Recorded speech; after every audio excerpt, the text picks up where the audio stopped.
Hello नमस्कार दोस्तों, welcome to my YouTube channel Test Study IQ। आज है 1 अगस्त 2020। 1 अगस्त 2020 के जितने भी इंपॉर्टेंट क्वेश्चन हैं हम उन सब के बारे में डिटेल के अंदर इस लेक्चर के अंदर पढ़ेंगे। तो शुरुआत करते हैं हमारे पहले क्वेश्चन से। तो पहला क्वेश्चन है हमारा, मानव तस्करी के खिलाफ विश्व दिवस यानी world day against trafficking in person किस दिन मनाया जाता है। तो मानव ट्रैफिकिंग के खिलाफ जो दिवस मनाया जाता है, यानी जो मानव की यानी मनुष्य की बच्चों की तस्करी जो होती है, क्या होती है, बच्चों की जो तस्करी होती है उनके खिलाफ क्या होता है जो दिवस, यानी उनके लिए क्या कहता है जो जानकारी प्रोवाइड, जागरूकता फैलाने के लिए, उनके अधिकारों के लिए लड़ने के लिए, उनके अधिकारों का बचाव करने के लिए जो दिवस मनाया जाता है वो कब मनाया जाता है? प्रत्येक वर्ष की 30 जुलाई को क्या मनाया जाता है, इस दिवस को मनाया जाता है। तो 30 जुलाई को कहता है इस दिवस को मनाया जाता है। अब ये 30 जुलाई को मनाया जाता है। तो 30 जुलाई में इसकी जो इस वर्ष की जो थीम थी, 2020 की जो थीम थी वो क्या थी? तो इस वर्ष की जो थीम है वो इम्पोर्टेंट है, क्योंकि इस वर्ष की थीम क्या है, जो कमिटेड क्या है, COMMITED, कमिटेड टू द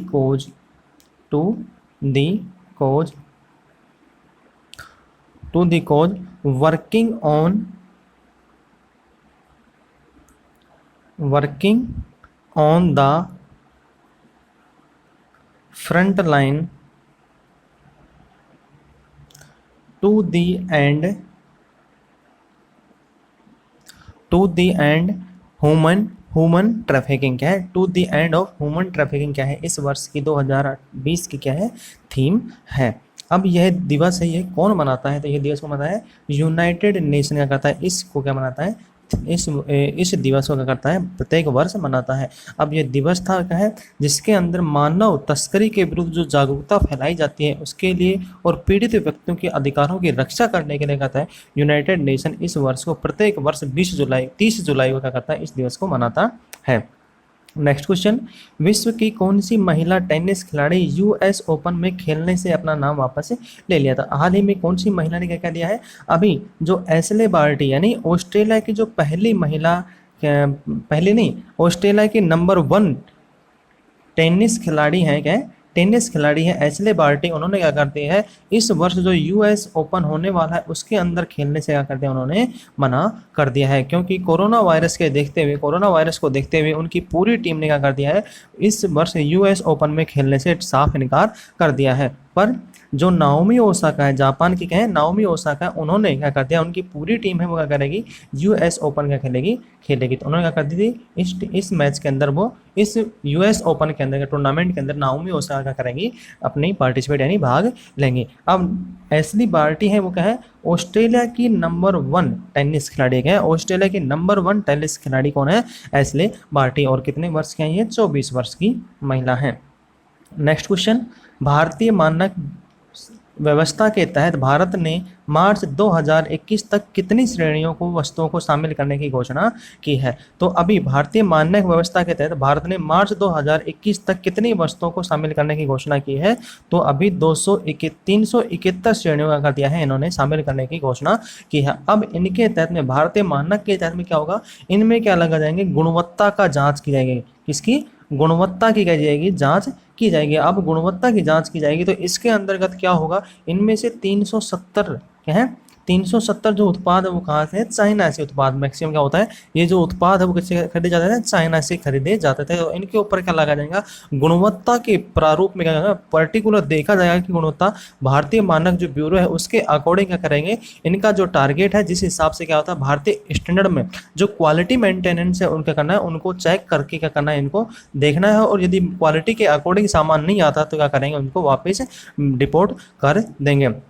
इसके तहत में भारतीय मानक संस्थान के तहत में क्या है, मार्च 2021 तक भारत अपने पास जो भी सामान बाहर से खरीदेगा यानी आयात करता है, जैसे चाइना हो गया, हांगकांग होगा, कोरिया हो गया, जापान हो गया, इन देशों से जो भी सामान आयात करता है, जैसे रबर हो गया, प्लास्टिक हो गया, स्टील हो गया, बांस हो गया, लकड़ी हो गया, मशीनरी हो गई, तो ये जो सब सामान है इनको गुणवत्ता के तहत में जाँच की जाएगी और उसके ऊपर ही यदि खरे उतरते हैं तो क्या करेंगे, उनको परचेजिंग करेंगे, अन्यथा उनको वापस दे दिया जाएगा। क्योंकि इन इन सामानों की जो गुणवत्ता है वो क्या होती है, कम होती है। क्या होती है, गुणवत्ता कम होती है। और इंडियन मार्केट के अंदर जो इंडियन जो सामान है उसकी क्या करें, एज ए कंपेरिजन वो क्या होते हैं, सस्ते होते हैं। और जो इंडियन सामान है वही सामान इंडियन में क्या होता है, गुणवत्ता के रूप में होता है, बट क्या होता है, महंगा होता है। और वही सामान है चाइना का प्रोडक्ट होता है तो क्या होता है, उसी सामान के क्या होता है, गुणवत्ता कम होती है, बट क्या होता है, प्राइस भी कम होता है। और टाइम ड्यूरेशन है वो भी क्या होता है, चले तो चले नहीं तो नहीं चलता है। तो इसलिए कहता है भारतीय मानक ब्यूरो ने कहते हैं इसकी घोषणा की है। नेक्स्ट क्वेश्चन, बायो कंपोस्ट समुद्र इको फ्रेंडली ग्लोबुले BEEG नाम से स्वदेशी सीड बॉल को देश की किस संस्था ने विकसित किया है।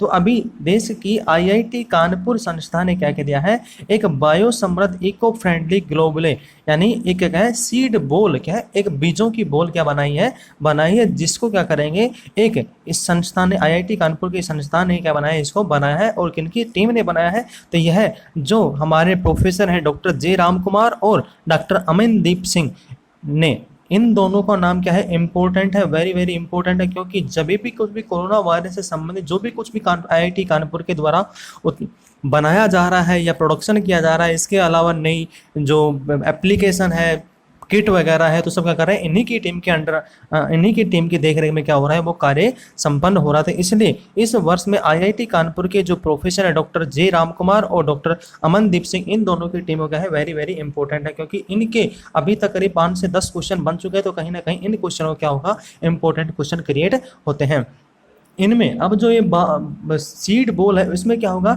यानी एक बॉल होगी, उसके अंतर्गत क्या होगा, उसी के अंदर क्या होंगे, बीज होंगे, क्या होंगे, बीज होंगे, उसी के अंदर खाद होगी, उसी के अंदर क्या होगी, मिट्टी भी होगी, क्या होगी, मिट्टी भी होगी। इन तीनों चीज़ों को मिलाकर क्या बनाई गई, एक बॉल बनाई गई। इसको क्या होगा, जैसे बारिश के मौसम के अंदर यदि खेत के अंदर इस बॉल को फेंक दिया जाता है तो बीज के संपर्क में, ये बीज क्या आएगा, पानी के संपर्क में आने के बाद ही क्या होगा, पानी के संपर्क में आने के बाद क्या हो जाएगा, ये उग जाएगा। क्योंकि इसी बॉल के अंदर पहले से क्या मौजूद होगा, खाद भी होगा और मिट्टी भी उपलब्ध है। सिर्फ क्या होगा, पानी के संपर्क में आने के बाद में क्या होगा, ये बीज उग जाएगा। ये क्या है, एक स्मार्ट बीज है, क्या है, स्मार्ट बीज है। और क्या है, एक स्वदेशी, क्या है, स्वदेशी निर्मित बीज है। और ये क्या होगा, एक जो किसानों के अंदर क्या होगा, बेनिफिट के लिए काम करेगा।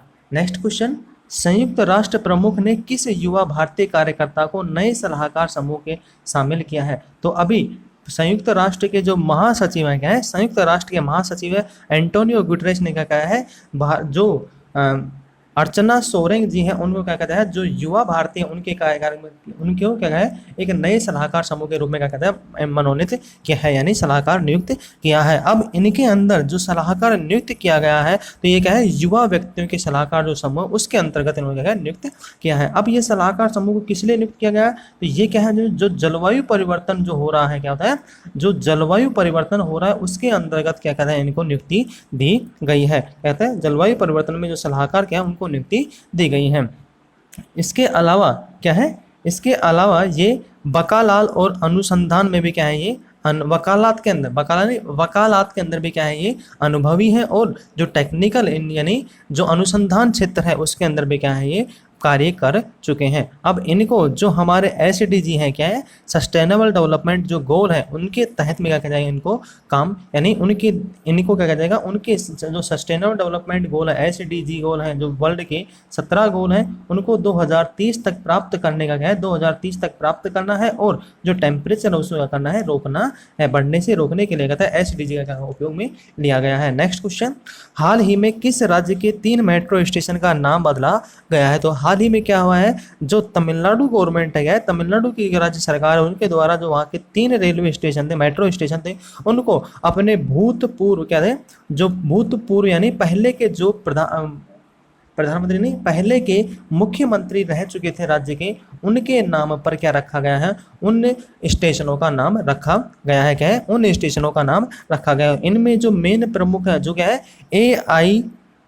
ADMK की जो पहले प्रमुख थे श्री जयललिता जी, उनके नाम पे क्या रखा गया, एक रेलवे स्टेशन का नाम रखा गया है। और कौन सा रेलवे स्टेशन है, CMBT, जो पहले CMBT रेलवे स्टेशन था उसका नाम बदलकर मेट्रो स्टेशन, उसका नाम क्या रख दिया है,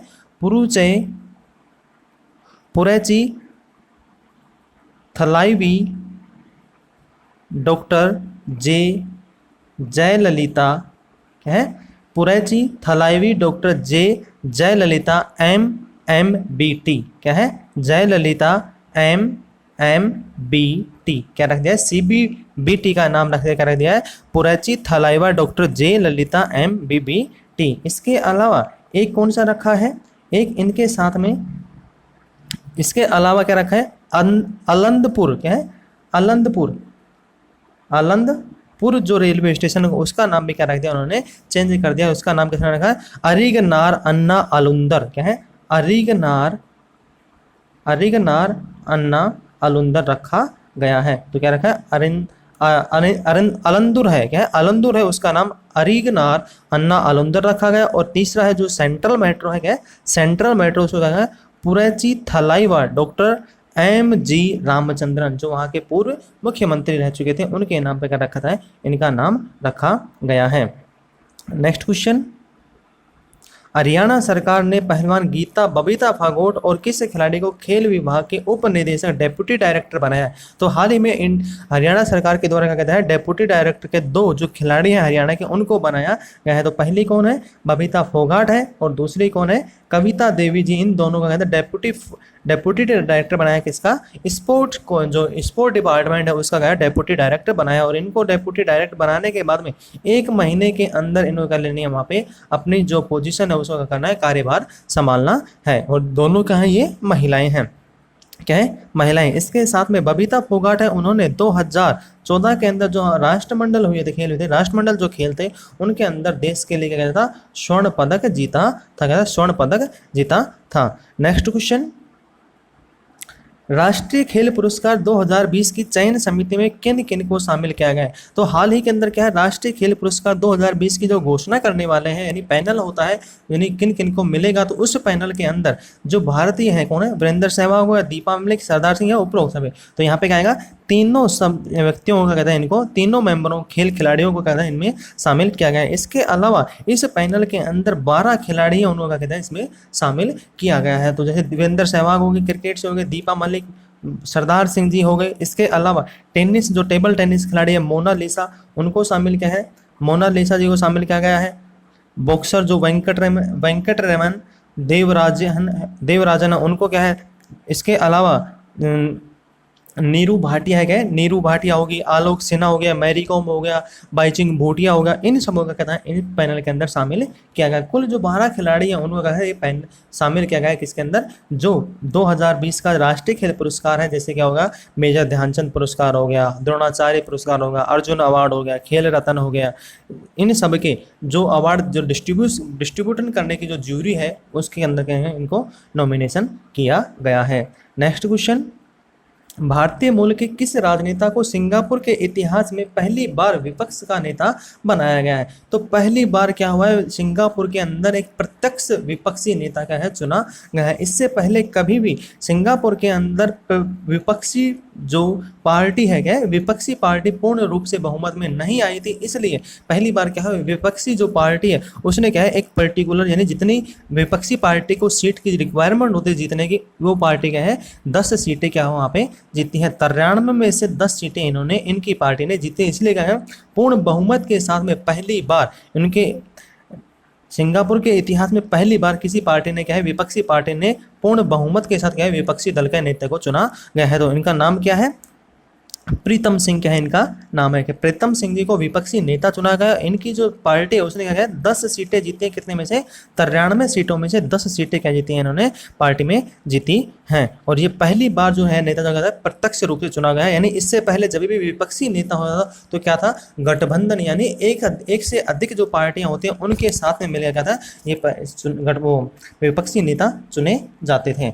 नेक्स्ट क्वेश्चन, किस राज्य में 1 सितंबर से अपने सभी धार्मिक स्थल खोलने की घोषणा कर दिया। तो अभी राजस्थान जो राज्य सरकार है उसके द्वारा कहा गया है कि 1 सितंबर से, यानी 1 सितंबर से 1 सितंबर से संपूर्ण राज्य के अंदर जितने भी धार्मिक स्थल हैं उनको सोशल डिस्टेंसिंग के साथ में क्या है, सोशल डिस्टेंसिंग के साथ में क्या करते हैं, खोलना है। सामाजिक दूरी को बनाए रखते हुए क्या करना है, उनको खोलने का कह दिया, आदेश दे दिया। अभी राजस्थान के अंदर पिछले 1 महीने से क्या चल रहा है, पॉलिटिक्स क्राइसिस चल रहा है, यानी बिगर गवर्नमेंट के चल रही है, राज्य सरकार कार्य कर रही है। यानी कोई भी जो वहाँ पे ना पूर्ण बहुमत भी सिद्ध नहीं हो रहा है, और पार्टी के अंदर क्या चल रही है, जो कलह चल रही है पार्टी के अंदर, कांग्रेस के अंदर, इसलिए क्या करा है वो जो भी 1 महीने से जो भी कुछ भी राजस्थान में हो रहा है उसमें क्या है ना मुख्यमंत्री क्या कर रहे हैं, पार्टी का क्राइसिस होने की वजह से उसमें पूर्ण निर्णय भी नहीं ले रहे हैं और कुछ हो भी नहीं रहा है। इस वजह से क्या कर दिया है, अशोक गहलोत जो अभी मुख्यमंत्री है उन्होंने क्या कर दिया, आदेश दे दिया है 1 सितंबर से सभी को जो भी धार्मिक स्थल है जैसे मंदिर, मस्जिद, गुरुद्वारा, सभी को क्या कहता है खोलने के आदेश दे दिए। पर इनकी कंडीशन क्या है, जो कोरोना वायरस की जो गाइडलाइन है उसके अकॉर्डिंग क्या कहते हैं इनको खोल सकते हैं। नेक्स्ट क्वेश्चन, ब्रिक्स देशों के पर्यावरण मंत्रियों का 6ठा सम्मेलन किस देश की अध्यक्षता में आयोजित किया गया है? तो अभी रूस की अध्यक्षता के अंदर क्या है, ब्रिक्स देशों का जो 6ठा पर्यावरण मंत्री है क्या है, उनका 6ठा सम्मेलन क्या है आयोजित किया गया है 2020 के अंदर। अब जो ब्रिक्स देश है तो उनमें कौन कौन से देश हैं, तो BRICS, तो बी का मतलब क्या हो गया, ब्राजील हो गया, आर का मतलब रूस हो गया, आई का मतलब इंडिया हो गया, भारत हो गया, सी का मतलब चाइना, और एस का मतलब क्या होगा, साउथ अफ्रीका। इन 5 देश से मिलकर जो संगठन बना है उसे बोलते हैं ब्रिक्स देश बोले जाते हैं। अब इसका जो सम्मेलन हुआ है वो कब हुआ है, 31 जुलाई को क्या हुआ है इसका सम्मेलन का 30 जुलाई को इसका क्या हुआ था, सम्मेलन को आयोजित करवाया गया है। अब ये आयोजित करवाया गया है तो इसमें क्या कहा है, इसके अंतर्गत जो हमारे पर्यावरण, वन और जलवायु मंत्री हैं, क्या पर्यावरण, वन और जलवायु जो मंत्री हैं प्रकाश जावड़ेकर जी ने क्या करा इसमें पार्टिसिपेट किया था, प्रकाश जावड़ेकर जी ने क्या था इसमें पार्टिसिपेट किया था। अब इसके अंतर्गत जो जलवायु मेन है, क्या जलवायु मेन है, इसके अंतर्गत अभी मैंने आपको बताया कि SDG सस्टेनेबल डेवलपमेंट गोल, सतत विकास लक्ष्य, जो कि क्या है, सतत विकास लक्ष्य 2030 तक सभी देशों को, विश्व के सभी देशों का करना है, अचीव करना है। और सस्टेनेबल डेवलपमेंट गोल कितने हैं, 17 है, क्या 17 गोल है, उनके अंदर से क्या करना है, इनको सभी को अचीव करना है 2030 तक। और पृथ्वी का जो टेम्परेचर है उसको करना है 5 डिग्री तक क्या करना है, कम कर लेके आना है। यानी अभी जो पृथ्वी का जो टेम्परेचर है उसको क्या करना है 5 डिग्री, अभी रेगुलर क्या हो रहा है बढ़ रहा है, उसको बढ़ने से भी रोकना है और 5 डिग्री क्या लेके आना है, कम लेके आना क्या है, सस्टेनेबल डेवलपमेंट गोल है। नेक्स्ट क्वेश्चन, हाँ इसके अलावा 2020 की जो मेजबानी है वो किसकी अध्यक्षता में हुई है, रूस की में। और 2000 यानी अगले साल की जो अध्यक्षता करेगा तो वो कौन सा देश करेगा, वो अपना देश भारत। 2021 की जो अध्यक्षता है पर्यावरण मंत्रियों की, उसकी अध्यक्षता कौन करेगा, अपना देश भारत क्या करेगा, इनकी अध्यक्षता करेगा। नेक्स्ट क्वेश्चन, हाल ही में प्रधानमंत्री नरेंद्र मोदी का निजी सचिव किसे नियुक्त किया गया? तो हाल ही में प्रधानमंत्री नरेंद्र मोदी के जो निजी सचिव है उनको किसको नियुक्त किया गया है, तो ये क्या है, हार्दिक सतीश चंद्र शाह, क्या है, हार्दिक सतीश चंद्र शाह को क्या क्या है नियुक्त किया गया है। और इनको किनकी जगह नियुक्त किया गया है, इनको राजीव टोपनो की जगह क्या क्या है नियुक्त दी गई है, राजीव टोपनो है उनकी जगह क्या है नियुक्त दी गई है। इनसे पहले हार्दिक सतीश चंद्र शाह थे, अभी क्या है सचिव निजी सचिव बने, बट इनसे पहले क्या थे, वो प्रधानमंत्री कार्यालय में क्या थे, उप सचिव थे, क्या है प्रधानमंत्री PMO कार्यालय में क्या थे, वो उप सचिव थे। और ये IAS अधिकारी है कौन से बैच के, 2000 बैच के, क्या है 2010 के, 2000 नहीं 2010 के क्या है, ये IAS बैच के अधिकारी और कौन से कैडर के हैं, गुजरात कैडर के हैं, क्या गुजरात कैडर के क्या हैं, IAS अधिकारी हैं। और यह सूचना किसने दी, जो हमारे राजीव टोपनो की जगह लेंगे। और जो कि पहले क्या थे, ये पहले हमारे जो पर्यावरण एवं जलवायु मंत्री रह चुके हैं प्रकाश जावड़ेकर जी, उनके भी क्या रह चुके हैं, ये निजी सचिव रह चुके हैं, कौन, हार्दिक सतीश चंद्र जी। पहले हमारे जो पर्यावरण और जलवायु मंत्री हैं प्रकाश जावड़ेकर जी, उनका क्या कहते हैं, ये निजी सचिव पहले रह चुके हैं। नेक्स्ट क्वेश्चन, मार्च 2020 क्या है, नासा ने मार्च 2020 नहीं, नासा ने मंगल ग्रह का अध्ययन करने के लिए किस मिशन को लॉन्च किया? तो अभी नासा के द्वारा कौन सा मिशन लॉन्च किया गया है, मार्च 2020 को लॉन्च किया गया। इसका जो मेन उद्देश्य है वो क्या है, मार्स के ऊपर यानी मंगल ग्रह पर, क्या है मंगल ग्रह पर जो मिट्टी है, क्या मंगल ग्रह की जो मिट्टी है उनकी क्या करना है, नमूने लेना है, उनके जो मंगल ग्रह की जांच करना है। इसके अलावा वहां पे क्या भेजा जाएगा, मार्स मिशन के अंदर एक कार के आकार का क्या भेजा गया, रोवर भेजा गया है, कार के आकार का रोवर भेजा गया है। और वो वहां पे क्या भेजा लगा, इसके अंदर क्या लगा होगा, कार है उसके अंदर, उस रोवर के अंदर क्या है कैमरा भी लगा होगा, क्या लगा होगा, कैमरा भी लगा होगा, माइक्रोफोन भी लगा होगा, इसके अलावा